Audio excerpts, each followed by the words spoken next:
हम सब जानते हैं कि आपने बच्चों के लिए बहुत कुछ किया और इसीलिए आपको नोबेल प्राइज़ भी मिला। हम ये भी जानते हैं कि आप बच्चों का सहारा बनते हैं, गरीब बच्चों का सहारा बनते हैं, लेकिन आपके अंदर एक साहित्यकार भी है जो शब्दों से अपनी भावनाओं को रखता है।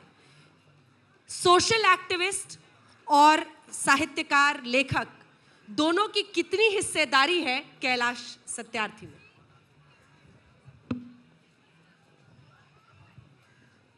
कोई भी समाज परिवर्तनकारी, अंजना जी, बिना भावनाओं के, बिना करुणा के, बिना एक मजबूत दिल और दिमाग के नहीं बन पाता है। और मुझे लगता है कि सभी समाज परिवर्तनकारियों के दिल दिमाग में जो गूंजता है, अगर उसको लेखनी में व्यक्त कर दिया जाए तो वो साहित्य बन सकता है। तो मेरे जीवन में भी यही है। मुझे लगता है कि मेरे जीवन की बाहर की जो यात्रा है, एक आंदोलनकारी की, एक सामाजिक कार्यकर्ता की, और मेरे भीतर की जो यात्रा है, वो दोनों साथ साथ चलती रही हैं। कभी कभी कुछ फुर्सत मिल जाती है, कभी कभी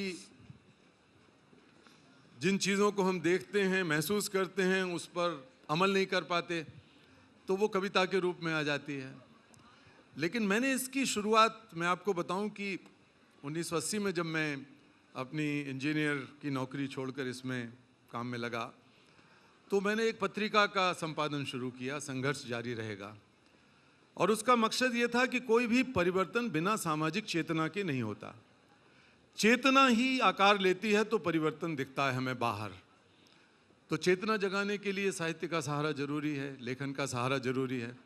तो उस पत्रिका के माध्यम से हमने बच्चों की, महिलाओं की, जो सबसे दबे कुचले लोग हैं, उनकी बात लिखी। उनके साथ बैठ के, उनसे गपशप करके, कई बार उनसे बातें करने में कविता बन जाती है, कभी एक रिपोर्टाज हो जाता है, कभी कुछ और हो जाता है। तो वो पत्रिका हम लोग निकालते रहे 1981, 82, 83, 84 में। और उसी में से आंदोलन का जन्म हुआ, जब लोगों ने जाना कि ये जो बच्चों के साथ हो रहा है वो सिर्फ गरीबी नहीं है, बल्कि वो गुलामी भी है, बल्कि वो उत्पीड़न है, अत्याचार है, अन्याय है, पाप है और अपराध है। धीरे धीरे जब लोगों ने मानना शुरू किया, तो उसकी बुनियाद में शायद मेरी लेखनी का योगदान रहा। चलो हवाओं का रुख मोड़ें, और उसमें मैंने जो पहली कविता आपकी खोली हुई है, मैं क्या हूँ। अगर मैं सही हूँ तो कोविड के दौरान क्या आपने ये कविता लिखी थी? आपके शब्दों में अगर आप सुनाएंगे तो सबको मजा आएगा कविता को सुनने में, फिर उसके बारे में बताइएगा।